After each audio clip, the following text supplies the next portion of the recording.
Y jugando así a Brasil no le alcanza, pero ni de casualidad, para ilusionarse con ser campeón del mundo, porque Brasil acaba de empatar 1-1 contra Marruecos en el primer partido en su debut en esta Copa del Mundo 2026, y realmente yo creo que vimos una Brasil que deja por sobre todas las cosas más dudas que certezas, que en la mitad de la cancha hoy encontró más problemas que soluciones, que si bien en el ataque tiene figuras rutilantes como Rafinha y como Vinicius, de hecho gracias a Vinicius realmente empata el partido, pero más que nada pensando en que Brasil se encontró con una Marruecos que en gran parte del partido lo controló. A Brasil lo controló Marruecos en un partido mundialista y en un escenario de debut en Nueva York de una Copa del Mundo. Yo creo que Brasil, con este plantel, con este dibujo táctico, con estos jugadores y con este entrenador que lo planteó de esta manera y para mí fue superado por Marruecos, no le alcanza para soñar con ser campeón mundial. Y yo creo que el objetivo de Brasil, por el sueño del Hexa, sabiendo que está la mística, la historia y las 5 estrellas bordadas en su escudo, va a tener que necesitar mucho más que apelar solamente a la mística, al esoterismo y a la historia, porque realmente desde lo futurístico a esta Brasil ni de cerca le alcanza como para poder emparejarse con grandes como Inglaterra, con grandes como Alemania, con grandes como Francia, como España o como la misma Argentina. A esta Brasil no le alcanza para sentirse cerca de la Argentina, y yo creo que lejos está de ser un candidato para poder ser campeón de este Mundial 2026. Pero yo creo que hay mucho para analizar en un partido en el que Brasil no estuvo ni cerca de lo que exige un mundial como para jugar el primer partido y empezar a sentirse candidato. Y yo creo que en todas las líneas Brasil empieza a encontrar problemas, pero más que nada con lo que me quedo de un partido en el que Brasil, gracias a Dios, lo empató, porque si no estaríamos hablando de una derrota que le hubiese significado un dolor pronunciado a un Carleto Ancelotti que realmente deja cosas en el banco que creo que podrían haber tenido algún que otro minuto hoy, más que nada pensando en la delantera, pero ya nos vamos a meter en profundidad ahí. Brasil fue un equipo hoy con laterales que la pasaron mal, con una mitad de la cancha que en el primer tiempo fue de lo peor de Brasil en el partido, y con una delantera característica por Igor Thiago, que no engranó en ningún momento con los volantes ofensivos que jugaban en Brasil, Paquetá, Vinicius y Rafinha. Pero para entrar en profundidad, a ver, ordenemos este análisis y metámonos punto por punto en las cuestiones futurísticas de Brasil, que hoy jugó con un 4-2-3-1 o con un 4-3-3, porque Paquetá jugó prácticamente como un volante mixto, ayudando en cierto punto a Casemiro y a Bruno Guimaraes a la altura de la mitad de la cancha, para que Brasil pueda hacer pie y estar a la altura de lo que imponía y lo que presentaba Marruecos, que era más que nada intensidad. Pero la línea de 4 de Brasil con Roger Ibáñez, amonestado, salió en el entretiempo, con Marquinhos y Gabriel Magalhães, que yo creo que Marquinhos y Magalhães eran de las dos seguridades más confiables que tenía el equipo de Brasil para pensar esta Copa del Mundo. No solamente en el partido de hoy, Marquinhos y Magalhães son, para mí, 2 de los 5 mejores centrales que hoy tiene la actualidad del fútbol mundial, y Douglas Santos en el lateral por la izquierda. Y acá ya encontramos el primer problema de Brasil. Brasil tiene un déficit bien marcado en los laterales. Primero porque se le lesionó uno, que no pudo llegar a la Copa del Mundo, y hoy tuvo que jugar Roger Ibáñez como titular, como lateral por la derecha. Un puesto que lo puede ocupar porque es veloz, porque tiene capacidad física para hacerlo en el retroceso, pero también en pasar al ataque, pero que claramente no siente el puesto como lo sentía Wesley, que es el futbolista que se lesionó. Y Douglas Santos, que hoy tuvo la difícil tarea de marcar lo mejor que tiene Marruecos, que es la banda derecha de Brahim Díaz a pierna cambiada por la derecha, la subida de Hakimi, que pasa al ataque con un criterio impresionante, y más que nada el recuesto de Ounahi hacia la derecha, que se recostaba en ese sector para encontrar sociedades y para encontrar socios como lo eran Brahim Díaz y como lo era Hakimi. Pero pensando en la mitad de la cancha de Brasil, mitad de la cancha que hoy tenía enfrente a el Ainaoui con intensidad, a un Bouhaddi con mucha presencia y también intensidad del chico de 18 años, pero más que nada con Ounahi, como bien decíamos, y con Brahim Díaz arrimado hacia adentro. Toda esa intensidad que tenía Marruecos, todo ese criterio para manejar la pelota, para morder, para presionar a Brasil y para incomodarlo. Yo creo que la clave del partido de hoy es la incomodidad que sufrió Brasil en gran parte del primer tiempo y en algunos pasajes del complemento, y por consecuencia, y mirando la vereda de enfrente, lo poco que pudo hacerlo pasar mal a Marruecos. Marruecos tuvo escasos momentos en el partido en el que la pasó mal y Brasil le produjo incomodidades a Marruecos. Fueron más veces las que Marruecos incomodó a Brasil y lo hizo jugar mayor al fallo forzado, al error, de lo que Brasil pudo incomodar a Marruecos, aún con Vinicius, aún con Rafinha, aún con Igor Thiago y aún con Guimaraes, Paquetá, que son futbolistas que uno de renombre encuentra en la jerarquía de Brasil. Y más que nada creo que por ahí pasó gran parte de lo que fue el control marroquí en gran parte del partido. Porque Casemiro por momentos no jugaba como eje central, por momentos hacía ese trabajo Bruno Guimaraes y Casemiro encontraba cierto movimiento hacia adelante, movimiento en el que yo creo que Casemiro hoy se perdió en el primer tiempo. Más allá de que en el entretiempo termina saliendo por la tarjeta amarilla, que es un cambio que tiene lógica, era un partido friccionado en la mitad de la cancha y entiendo que el cambio haya sido por los dos futbolistas amonestados. Yo creo que además a Casemiro hoy se le notó una falta de ritmo para jugar a este nivel de exigencia que propuso Marruecos, porque Bruno Guimaraes hizo las de volante central, Casemiro se ocupó al lado de él, a veces también Casemiro como eje central, a veces Bruno Guimaraes encontrando cierta rotación en esa función, en ese rol de ser el primer pase en salida, pero hoy Casemiro en más de una oportunidad quedó demasiado lejos de Bruno Guimaraes y también demasiado lejos de las jugadas. Fueron más de una las situaciones en las que Marruecos, con una progresión rápida ofensiva, encontró hueco y espacio en la mitad de la cancha, en donde ni Bruno Guimaraes ni Casemiro, que tenía esa función marcada, pudieron ocupar y marcar al volante que ocupaba y que actuaba como creativo en Marruecos. ¿Cómo viene el gol de Saibari? Justamente de esta manera, con una pelota que recupera Marruecos en campo propio, con una transición rápida que lo encuentra Brahim Díaz en el puesto del número 5 de Brasil, que tiene todo el tiempo del mundo para recibir la pelota, pensar y ponerle un pase gol perfecto a Saibari. Ahí estuvo la clave de Marruecos en el partido. En el momento en el que Brasil además agarraba la pelota y empezaba a crecer, encontró descubierto la zona del volante central. Ni Guimaraes ni Casemiro estuvieron en ese lugar y Brahim Díaz recibió con una parsimonia para levantar la cabeza y dar ese pase filtrado que encontró mano a mano el delantero marroquí, y así Marruecos abre el partido. Una Marruecos que además, yo creo que si miramos esa plaquita que nos ponen ahora en las nuevas transmisiones de FIFA de momentum, en donde controló más un equipo o el otro, verdaderamente Marruecos en el primer tiempo y en gran parte del partido, segundo tiempo planchado, ya no vamos a meter ahí, fue el que controló a Brasil, fue el que impuso las condiciones, fue el que dijo: yo el partido quiero que se juegue de esta manera, porque por la derecha juntó a Brahim Díaz y a Hakimi, dos baluartes fundamentales de una Marruecos que tiene más de un argumento ofensivo, con Canós por la izquierda para jugar ese mano a mano, esa velocidad, esa gambeta del chico joven que le propone a Marruecos un cambio de ritmo admirable, pero más que nada desde la posición de Ounahi jugando con paciencia, con templanza, entendiendo los momentos del partido para cuándo arriesgar, cuándo aparecer entre líneas, cuándo retroceder, cuándo jugar hacia atrás o cuándo lateralizar, y como decíamos hace un ratito, tirándose hacia su derecha para encontrar sociedades y encontrar intérpretes en Brahim Díaz y en Hakimi. Fueron más de una vez los momentos en el partido donde Ounahi se tiró hacia la derecha para recibir cerca de Brahim, cerca de Hakimi, y así poder encontrar superioridad numérica. Ahí estuvo un rol importante de Paquetá, que para mí, calladito, silencioso, fue de los mejores del partido en Brasil, si no el mejor. Paquetá, que obviamente en la placa, en la planilla aparecía en el 4-2-3-1, probablemente como el enganche, como el volante ofensivo, si entendemos a Rafinha por un lado y a Vinicius Junior por el otro. Paquetá no jugó de ese rol, no ocupó esa función, sino más bien se ocupó de ser el futbolista que a Brasil le aporte la compostura a la mitad de la cancha. Brasil no se sintió en inferioridad numérica siempre y cuando Paquetá ocupó ese rol y se paró en la mitad de la cancha, cerquita de Guimaraes y cerquita de Casemiro. Los momentos en el primer tiempo en los que Paquetá no ocupó esa función y no hizo ese trabajo, Casemiro se sintió demasiado desprotegido, mismo caso para Bruno Guimaraes, y Marruecos se encontró la posibilidad de generar fútbol, teniendo superioridad numérica hacia la derecha marroquí y hacia la izquierda brasileña. El entendimiento de Paquetá para meterse ahí fue clave para que Brasil recupere cierta compostura a la mitad de la cancha, recupere la pelota y empiece a poder adueñarse otra vez de los tiempos del partido. Luego lo hizo con el ingreso de Fabinho en el segundo tiempo, ya nos vamos a meter ahí. Y obviamente también con Paquetá no ocupando ese rol como enganche, como volante ofensivo, que sí ocupó Rafinha. Un trabajo muy parecido al que le vimos en Barcelona a Rafinha, no jugando como extremo, que sí lo hizo un rato en el segundo tiempo, sino más bien jugando como volante de conexión ofensivo, atrás del centrodelantero y arrimado hasta a veces por momentos a la izquierda, a veces jugando cerca de Vinicius. Yo creo que Rafinha hoy tuvo la inquietud, la necesidad de poder conectarse con Vini, por eso arrancaba desde adentro y se tiraba hacia la izquierda, como juega en Barcelona, arrancando desde ese carril centralizado y poder arrimarse hacia la izquierda para poder conectarse con el mejor jugador que tuvo Brasil, que claramente fue Vinicius Junior. Vinicius Junior, una obra maestra en el gol, porque Brasil verdaderamente estaba fundido, Brasil verdaderamente estaba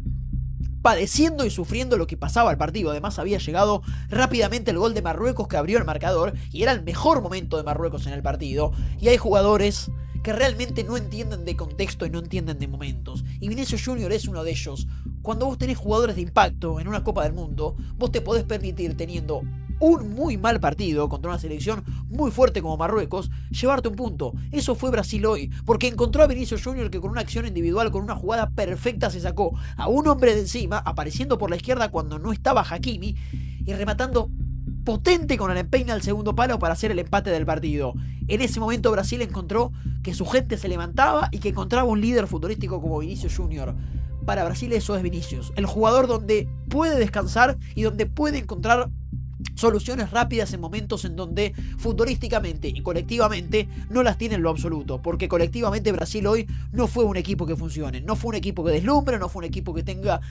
soluciones futbolísticas, no fue un equipo con demasiadas luces en general. Repito, para complicar a Marruecos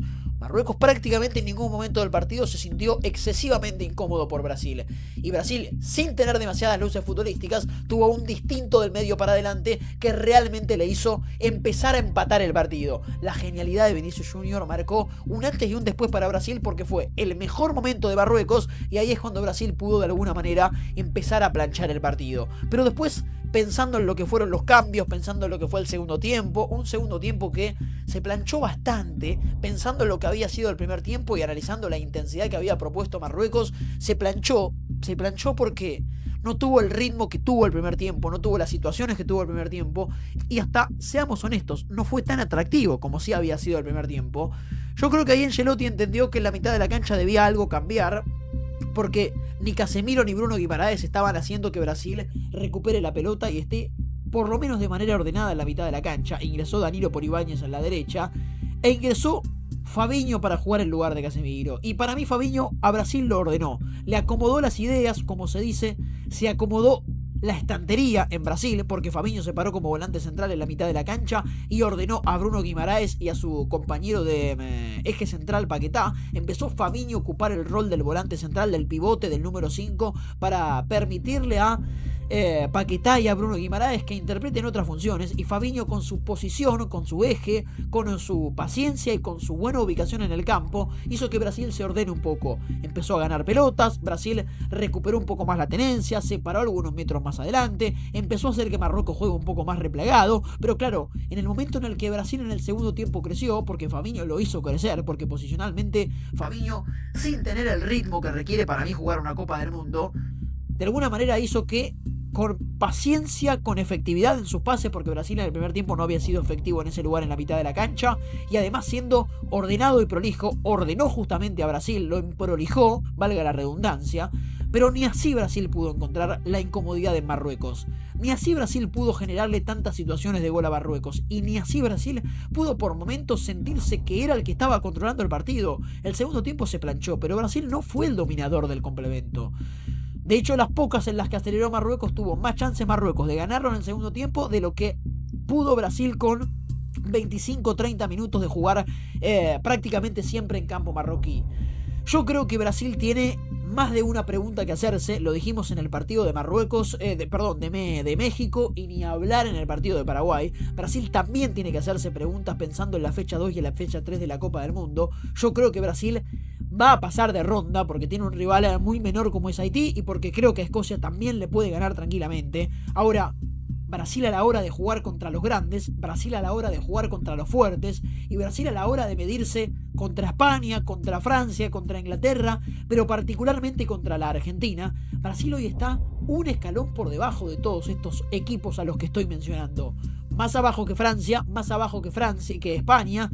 probablemente también más abajo de que Inglaterra, que hay que verlo el primer partido contra Croacia, pero por sobre todas las cosas más abajo que la Argentina. Hoy Brasil es bastante peor equipo que la Argentina, porque tiene mucho menos trabajo encima, pero por sobre todas las cosas porque no tiene identidad. Esta Brasil no tiene identidad futbolística, y habrá que ver si Neymar, con sus arrebatos de genialidad, con su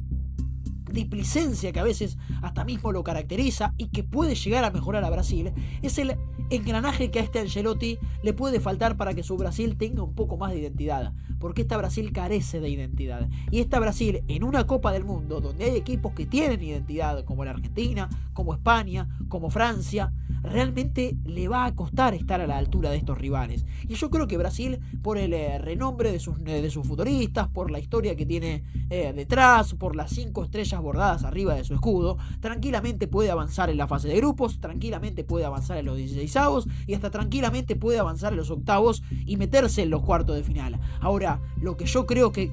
Brasil, cuando se enfrenta a un equipo serio, de exigencia y verdaderamente candidato a este mundial, ahí es donde se puede llegar a dar el golpe. Ojo, Ancelotti tiene todavía tiempo para trabajar, tiene tiempo para corregir y tiene la gran posibilidad de construir una Brasil que en el tiempo empiece partido a partido a encontrar cierta comodidad y a encontrar cierta identidad. Hoy todavía no la tiene. Brasil es un equipo que todavía no tiene identidad y que Carlo Ancelotti, en el breve tiempo que ha trabajado como técnico de Brasil, no ha logrado impregnarle a su Brasil algo que la caracterice. Que repito, sí lo tiene Argentina, sí lo tiene España y sí lo tiene Francia. Y por eso son 3 equipos que son los máximos candidatos a quedarse en este mundial. Y yo entiendo de Brasil.